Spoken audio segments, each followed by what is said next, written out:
अपने आप से पूछो, जिस बॉलीवुड ने दशकों तक मुगल आक्रांताओं को ग्लोरीफाई किया हो, अपने आप को उनकी पीआर का कोठा बना लिया हो, वो इंडस्ट्री अचानक से राजा शिवाजी फिल्म बना रही है जिसपे वो 100 करोड़ फूक रही है। और भला किसने सोचा था कि 26/11 आतंकवादी हमले के समय एग्रेसिवली पाकिस्तान को डिफेंड करने वाला सलमान खान इस मूवी में स्लो मोशन लेता हुआ भगवा कपड़े पहने आ रहा है। इस फिल्म में ऐसा दिखाया गया है कि मुगल और आदिल शाही ये तो केवल दो पड़ोसी है जिनका मराठा साम्राज्य के साथ कोई जमीन का विवाद चल रहा है। स्वराज्य, जो कि यहाँ पे एक मेन कीवर्ड होना था इस फिल्म में, उसकी कीवर्ड स्टफिंग की गई है, यानी उसको इतना ओवर यूज कर दिया गया है कि टाइम के साथ उसकी वैल्यू कम हो जाती है। फिल्म आधी निकल जाने के बाद ये शब्द बार बार आता है, तुम्हें अनोइंग लगने लगता है। फिल्म हद से ज्यादा उर्दू में है, हिंदी में नहीं, बल्कि मराठा लोग भी उर्दू के मेटाफोर दे रहे हैं। ये इस फिल्म का जेन्युइन क्रिटिसिज्म है। थिएटर में मैं इंग्लिश सबटाइटल्स को देख रहा हूँ फिल्म समझने के लिए, जबकि फिल्म हिंदी में है टेक्निकली, जबकि रियलिटी में वो उर्दू में है। तो मेरे मन में प्रश्न आना स्वाभाविक है कि क्या ये फिल्म रियल हिस्ट्री को दिखाएगी या नहीं। कर्नाटका का सीन आता है जहाँ पे हिंदू बच्चों को लाइन में खड़ा कर दिया जाता है, उनकी पैंट उतार के उनका जबरदस्ती खतना करने का प्रयास किया जा रहा है। मैं सोचने लगता हूँ कि फिल्म हो सकता है राइट ट्रैक पे जा ही रही हो, लेकिन कैरेक्टर्स के डायलॉग जैसे ही आते हैं उनके बीच में वाद विवाद होता है, और वो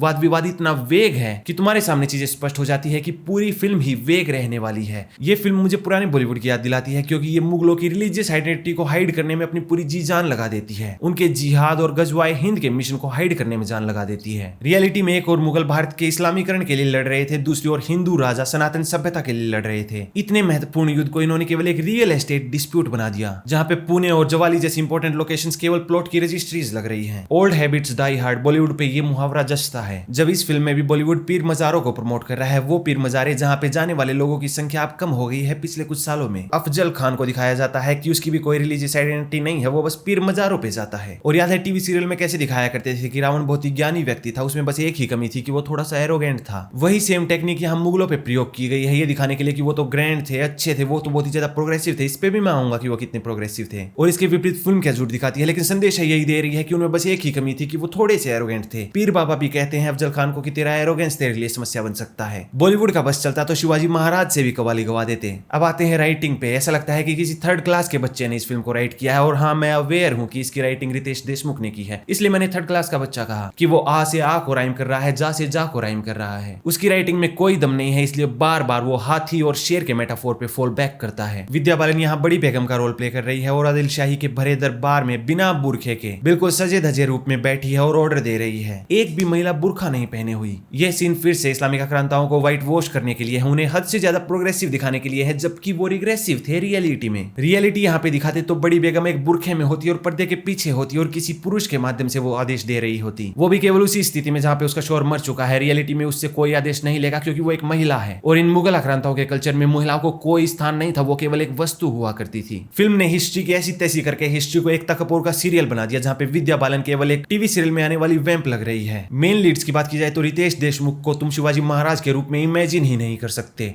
स्क्रीन पे देखना तो और भी ज्यादा डिसअपॉइंटिंग है। एक जगह है जहाँ पे रितेश थोड़ा बहुत एक्सेप्टेबल दिखता है, ये वो सीन है जहाँ पे शिवाजी महाराज शिवलिंग के आगे बैठे हैं और ध्यान लगा रहे हैं। हिंदू राजाओं को कमजोर और मुगल इस्लामिक आक्रांताओं को शक्तिशाली दिखाते हुए ये फिल्म अफजल खान को एक सुपर हीरो के रूप में प्रोजेक्ट करती है, जहाँ अफजल खान भारी भरकम तोपों को अपने हाथ से हैंडल करता है और उन्हें इस प्रकार चलाता है जैसे वो कोई पिस्तौल हो। संजय दत्त द्वारा प्ले किए जाने वाले अफजल खान को अनेकों ओरा फार्मिंग वाले सीन दिए गए हैं, कभी ना खत्म होने वाले डायलॉग दिए गए हैं, जो डायलॉग कम मोनोलॉग ज्यादा लगते हैं। हद से ज्यादा इस कैरेक्टर को बिल्ड किया गया है और हाथी शेर के मेटाफोर में हाथी के रूप में दिखाया गया है, और बाद में राइटिंग क्योंकि इतनी कमजोर है तो फिल्म स्वयं भूल जाती है कि हाथी कौन था और शेर कौन था। संभाजी का रोल प्ले करते अभिषेक बच्चन की एक्टिंग यहाँ पे बढ़िया है, कन्विंसिंग है, और जब वो लड़ाई करने लगता है तो वो एक शक्तिशाली योद्धा लगता है, दिखता है। इस महत्वपूर्ण कैरेक्टर को भी बड़ी पूर्ली लिखा गया है, इसलिए फिल्म वापस हाथी और शेर के मेटाफोर पे फॉल बैक करती है, जहाँ पे संभाजी कहते हैं कि शेर का शिकार करने के लिए कुत्तों को भेजा है। ये कोई out of the world writing नहीं है, जहाँ पे घूम फिर के तुम इन्हीं दो पशुओं पे आ रहे हो, हाथी और शेर। शिवाजी महाराज की पत्नी साई का कैरेक्टर तुम्हें एक्सप्रेसिव दिखता है जब तक कि वो अपना मुंह नहीं खोलती। जेनेलिया ने अटक अटक के इस प्रकार डायलॉग डिलीवरी की है कि एलेक्सा भी इससे ज्यादा इमोशनल साउंड करती है। जेनेलिया की वो बैड एक्टिंग का कॉन्सिक्वेंस तुम्हें फील होता है जब साई की मृत्यु वाले संदेशों को दिखाया जाता है। फिल्म को डिजाइन इस प्रकार किया गया था कि शिवाजी महाराज को जब वो संदेशा मिलता तो हम इमोशनल हो जाते, हमारी आंखों से आंसू आ जाते, पर क्योंकि जेनेलिया की एक्टिंग बुरी थी, वो किसी प्रकार का इमोशनल इंपैक्ट हम पे स्थापित ही नहीं कर पाई, तो उसके मरने पे किसी प्रकार का हमें दुख हुआ ही नहीं। फिल्म में बहुत सारे फाइटिंग सीन्स की कोरियोग्राफी क्रिएटिव है, लेकिन साथ ही साथ वो कॉपीड भी है, ये भी मैं जानता हूँ। अपने इंडियन फैंटेसी टीवी सीरियल्स में जिस प्रकार के वीएफएक्स दिखाए जाते हैं उसी प्रकार के इस फिल्म में बैल घोड़े हाथी दिखाए गए हैं वीएफएक्स के साथ बना के। शिवाजी महाराज आयु में बड़े हो चुके हैं, उनका पहला एंट्री सीन आना है, और वो कहाँ पे आता है, युद्ध भूमि पे, पर ग्रीन स्क्रीन के आगे, जहाँ पे शिवाजी महाराज भाग रहे हैं ग्रीन स्क्रीन की ओर, और ये सीन कितना अटपटा लग रहा है, तुमने ट्रेलर में देखा है। फिल्म में लड़ाई का स्टाइल सीधा असेसिन क्रीड से चुराया गया है। उसके सिवाय जो ओरा मूवमेंट है वो बाहुबली से चुराई गई है। जिस प्रकार बाहुबली के कपड़े जला दिए जाते हैं और नीचे से आर्मर रिवील होता है, बिल्कुल वही सीन को रीइमेजिन किया गया है। पर यहाँ पे राजा शिवाजी में वो सीन क्रिंज लगता है। धुरंधर वाली ही कलर स्कीम में यहाँ पे सेम चैप्टर्स को दिखाया गया है और तुम देख के 100% बता सकते हो भाई की कॉपीड है, कोई डाउट नहीं। बल्कि धुरंधर से बहुत सारी और चीजें भी चुराई गई है। बाहुबली वाला ही मैं प्रश्न पूछ रहा हूँ, धुरंधर से तुम बहुत सारी चीजें चोरी कर लोगे इंक्लूडिंग उनकी टेम्पलेट, लेकिन आदित्य धर वाली डायरेक्शन कहां से लाओगे, वो क्रिएटिविटी कहां से लाओगे, वो हिस्ट्री को एक्यूरेटली दिखा देने वाली क्षमता और वो जिगरा कहां से लाओगे। अफजल खान और शिवाजी का फाइनल फेस ऑफ होता है और यहाँ पे फिर से अफजल खान को एक टावरिंग सुपर हीरो दिखाया गया है। उसके सामने शिवाजी महाराज को एक बोना दिखाया गया है, उनकी हाइट पे भी कमेंट की गई है। ये पूरा वगनाथ वाला सीन जहाँ पे पंजा निकाला जाता है, ये वाला सीन हिस्टोरिकली एक्यूरेट नहीं है। इसको ओवर ड्रामेटिक वे में टोन डाउन तो किया ही गया है, लेकिन साथ ही साथ ये भी दिखाया गया है कि ये पूरी लड़ाई केवल पर्सनल रिवेंज के लिए थी, जहाँ पे शिवाजी महाराज केवल अपने भाई की मौत का बदला ले रहे हैं। ये कोई सनातन सिविलाइजेशन का बाहर इस्लामिक आक्रांताओं से कोई युद्ध नहीं है, भूल जाओ, वो तो कभी हुआ ही नहीं भाई। ये तो पर्सनल रिवेंज की कहानी है। इसके बाद सल्लू भाई की एंट्री आती है, जीवा महाला के रूप में उनका कैमियो है। इस कैमियो से तुम ज्यादा एक्सपेक्ट मत करना, वही स्लो मोशन और साथ में रिवर्ब और एको लगाया गया है सलमान खान के लगभग हर डायलॉग पे। ये हद से ज्यादा रिवर्ब लगाने का कारण ये हो सकता है कि उनकी डायलॉग डिलीवरी हद से ज्यादा बिलो एवरेज रही हो, या सलमान खान किसी हिस्टोरिकल रोल को प्ले नहीं कर रहे, बल्कि हिस्टोरिकल रोल सलमान खान के हुड हुड दबंग रोल को प्ले कर रहा है। सलमान खान स्क्रीन पे उसी अपने हुड हुड दबंग वाले रोल में रहते हैं। वो सोचते हैं कि एडिटर्स अपने आप देख लेंगे, बाद में रिवर्ब वगैरह लगा देंगे। इस फिल्म को बनाने का पर्पस भी भला क्या था, शिवाजी महाराज की लेगेसी को हाईजैक करके not so accurate secular narrative तुम्हें दिखाना, लेकिन उसके लिए तुमने हिस्ट्री के साथ कॉम्प्रोमाइज कर दिया। यदि तुम्हारे स्थान विशेष में वो गुदा नहीं था कि तुम रियल हिस्ट्री को दिखा सको, तो तुम ये फिल्म ना बनाना चुनते, वो ज्यादा सरल होता। लेकिन तुम कुत्तों को अपनी हवा बनानी है, तुम्हें खुद दिखना है ऐसे हिस्टोरिकल रोल्स में, तुम्हें खूब सारे पैसे चाहिए, लेकिन तुम्हें हिस्ट्री के साथ कॉम्प्रोमाइज करना है, हमें चिढ़ाना है कि देखो काफिर हिंदुओं, तुम्हारी हिस्ट्री को लात मार दी, हमने कुछ भी अपने अनुसार काल्पनिक बना लिया जो हमारे नैरेटिव को सूट करता। तुम हमारा क्या उखाड़ लोगे, लौट के हमारे ही पास आओगे, फिर से हमारी फिल्म देखोगे,